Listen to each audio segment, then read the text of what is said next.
All right, guys, we're gonna go over how to use the RV, okay? First of all, this is your jack system here. It's gonna raise and lower the tongue. It's electric. One of these switches is to raise and lower. The other one is actually just a light if you're loading at night or something like that. You have your two propane tanks here. Just remember, underneath the propane tanks, you just lift this off. There is an arrow. It's gonna point towards one tank or the other tank, depending on which tank you have open. If one tank runs out, you're gonna close that tank, switch that arrow pointing towards the other unit, the other propane tank. You're not supposed to ever just point it straight up. It's not going to pull from both. You want to make sure it's pointing towards the tank that you've opened and you're using, okay? You don't need to really worry about it, but if you ever needed to, the battery is located right behind these propane tanks, okay? As you come around here, there is a big storage area right here. You can load some gear in there. That's where you're going to find your power cord, your sewer hose, all the gear that comes with us. It's going to be in this compartment. On this unit, it's really nice. It has electric stabilizing jacks, okay? These are not levelers though. There's a button right here. It's gonna activate the jack system. The jacks will then come down and touch the ground. You just want them to touch the ground. It doesn't level the unit or anything like that. It just makes it more stable for when you're walking inside and sending the slide out, okay? Now just remember, when they come down, they don't always come down together like this. One may come down, touch the ground, and then the other one will begin to come down, okay? So if you look under there and only one's down, you haven't gone long enough. You need to make sure the other one comes down and touches the ground as well, okay? And then another thing, when you're done, you wanna make sure you raise these guys up out of the way before you drive away. They are really expensive. They're about $900 to $1,000 per front or back. So if you leave them down and you drive away and you forget to lift them up, it's gonna be really expensive for you. So just make sure you just raise those up out of the way. You can double check them before you drive away that they're completely up out of the way, okay? As we come around, there's a large awning here. You guys can totally use the awning. It's electric, there's a button inside, super easy. But just remember, these are not meant for inclement weather. If it's raining, stormy, windy, make sure you close this. We recommend you do not even use this unless you're sitting underneath it. You don't want to go for a hike or get on a boat or something like that and come back an hour later and this whole thing's ripped off. They're really expensive. They're about $1,900 to replace, and usually the insurance isn't going to cover that because you probably left it out during the storm, you've neglected it, you're going to have to pay for that. So make sure if you're not using this, go ahead and close it, all right? We're going to get into the step system on how to get in and out of the RV. First of all, there is a little rail here. You lift up, twist it to the side. They have, when you travel, you want to make sure this is over the door area here so the door doesn't pop open on you. Okay, once you put it up to the side like this, you're going to take the door, you're going to open it up, and your steps or your stairs are located right inside the door. One big thing, make sure this door is completely all the way open. Now, just as a side note, right behind this door is the arm for the awning. Make sure this door is not completely open when you're using the awning, but make sure it's completely open when you're doing the steps, okay? So there is a blue tab right here. You're gonna pull on it, it's gonna kind of unlock that. There's a handle here. You're gonna slide it down. Before I do that for you, I wanna show you, these legs are adjustable, okay? There's a little push pin right here. You can actually push these in, raise and lower these to the right height when you're on the ground. That way, if you're on uneven ground, you can make sure that the solid steps are solidly planted on the ground, even if one leg is a little longer than the other. Also, you want to make sure that when you do that, this is completely covering and flush with the doorway. I'm going to show you right here on the side. See how there's a little gap in this area here? You don't want any gap. You want that completely flushed down. If there's too much of a gap there, you go to close this door and it's going to jam up. Say this was up high like this. You're not even going to be able to close the door, and you'll probably bend or damage the door. So make sure you're double checking this stuff when you're setting up your stairs, okay? And then to close them, once again, make sure this is completely up out of the way. You're gonna lift this up, it just swings in. There is a little thing that sticks out right here. So I wanna make sure this door is completely open. Then you can go ahead and push it back, and then you're gonna pull the lever one more time. It's gonna lock it in place like that, and you're good to go, okay?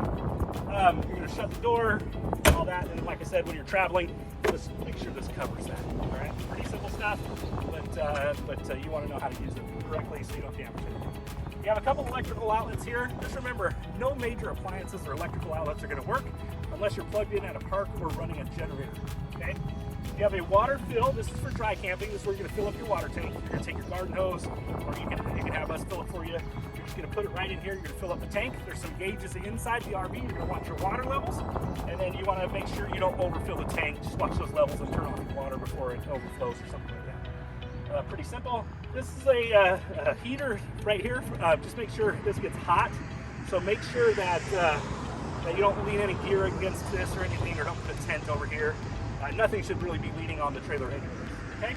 As we come around, there is an outdoor prep area. There is a little electrical fridge out here. You must be plugged in at a park to use that. Also, one thing we really want you to do is, if you're going to use the fridge outside, make sure you clean it out before you return it. We don't want stuff in the fridge outside and then it returns. It does not work unless it's plugged into an electrical outlet.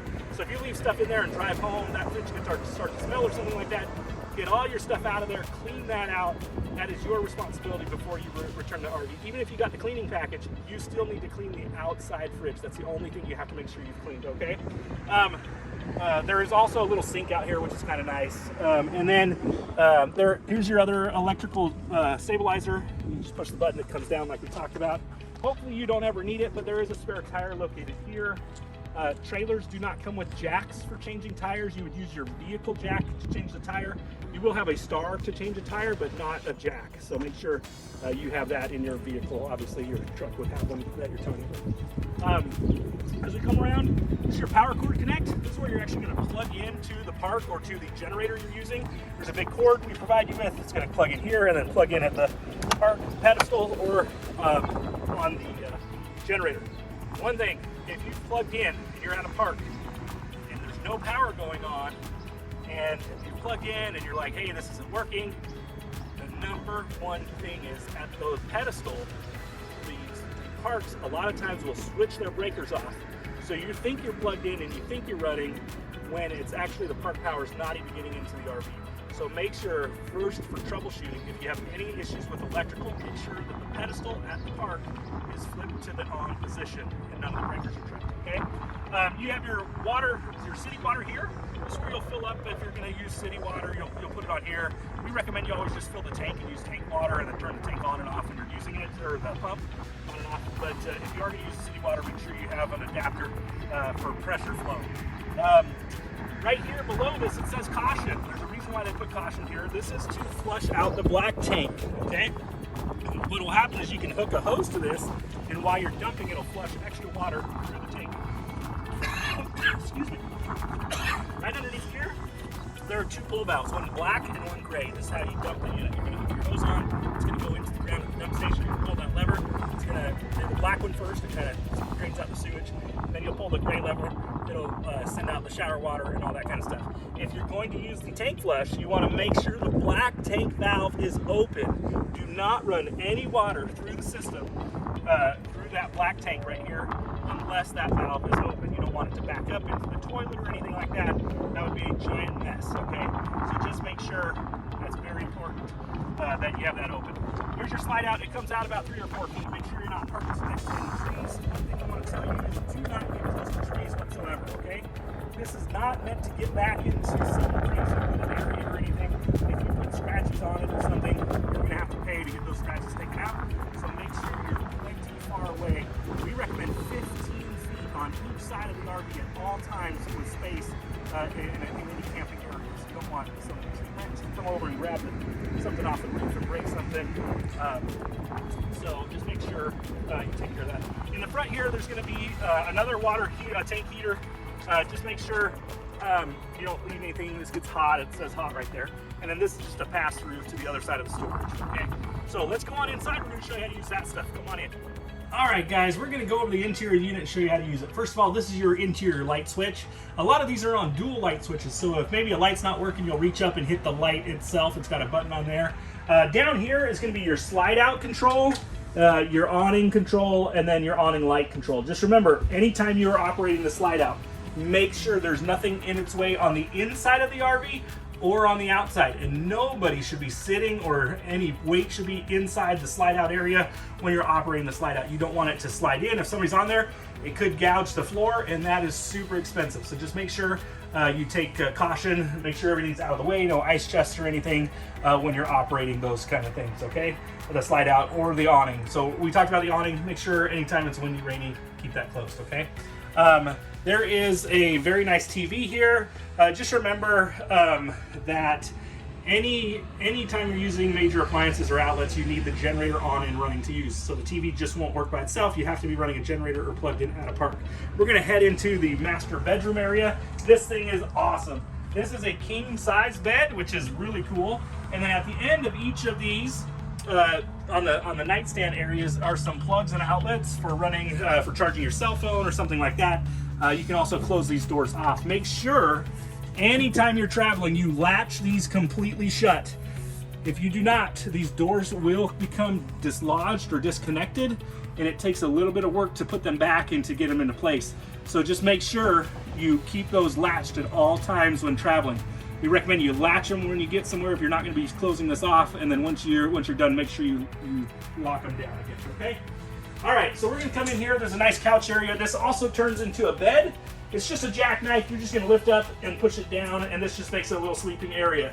A small adult would probably be fine. Kids would probably be fine, but a large adult probably not going to be able to sleep very comfortably here. But this also converts into a bed area. So all you would do is collapse this table down. There are two little rails right here on each side. You're going to drop the table and set it on those rails, and then you're going to take the back cushions and put it on top of the tabletop. So the part of the table actually makes the bed, and then you'll make it a good sleeping area, okay? You have a microwave, you have a stovetop, and an oven here. Anytime you're going to use the fridge, you need to purge the propane line. And to do that, you need to use the actual stovetop to do that. So you'll open up your propane tank out there, come on inside. This is not a glass cooktop, so you're going to lift this up, and now it becomes the backsplash area, okay? So you're going to take a lighter, you're going to light these burners. This is just to purge the tank so you can use the fridge, okay? You're going to light these burners, you're going to let them run about 30 to 60 seconds, okay? Once that's run, go ahead and turn this off and you're good to go, okay? Then what you would do to start the fridge, you're going to come in here, you're going to open up this door. There are two buttons. There's an on-off and a gas auto switch, okay? If you're dry camping, you're going to run it on gas. To do that, the gas button is going to be in the out position, okay? What you're going to do is you're going to, after you purge those propane lines, you're going to go ahead and make sure that's out. You're going to hit the on button, okay? We recommend you open up this door and you're going to listen. You should hear a clicking sound. It'll go click, click, click, click, click, like a burner, okay? You listen in here, you'll hear that, and then you know that the fridge has lit and it's going. We recommend you go one step further and turn it off one more time, okay? Wait about 30 to 60 seconds, then go ahead and turn it back on and listen again.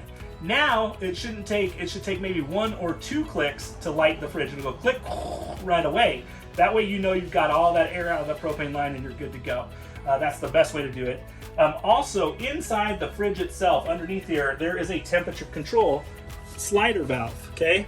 Make sure, say the fridge is, the freezer's cold and the fridge has stopped being cold during your trip or something like that. You want to make sure this hasn't fallen down. Say you go down a washboard road, that could rattle loose and fall down or come down a little bit. So make sure you check that. These fridges take 6 to 8 hours to get cold before they're ready to use. So make sure you keep that in mind.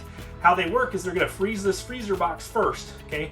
Fridge won't even start to get cold. Nothing will even happen inside the fridge until this is completely frozen. All the cold air for the fridge comes from the freezer. So this is going to freeze, then it'll begin to get the fridge cold. To speed that process up, you can throw a bag of ice in the freezer. It's going to maybe shave off an hour of that time. But if this is not frozen, this will not be cold. So, and if this is frozen and this is not cold, check your slider, okay? Perfect. Also, one other note we want to go over are these door handles.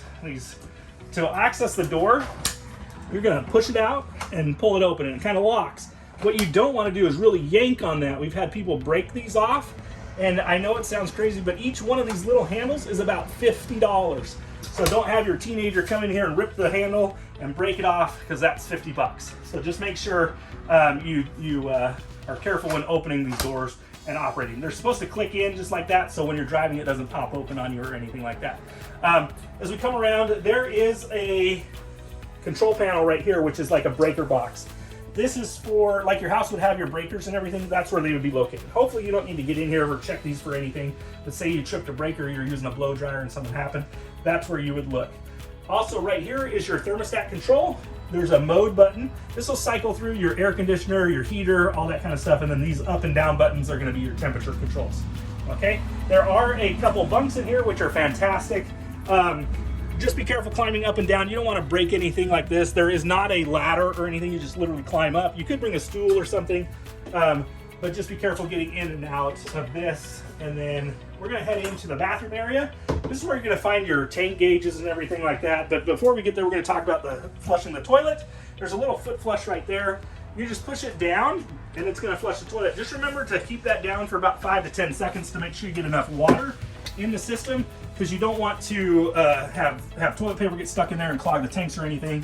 And then right here on the wall, this is your water pump, your water heater. We always recommend you just run on gas water heater, so make sure you have propane or running on the gas.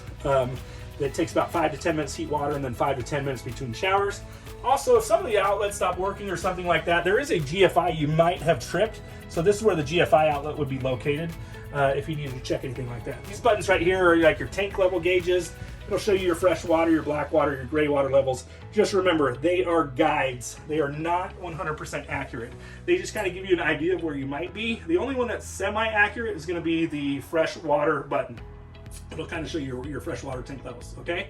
Well, first of all, this is one of the most popular travel trailers, and this is an awesome floor plan, so you guys are going to love it. We're excited to have you. You guys are going to have a great trip, and we'll see you soon.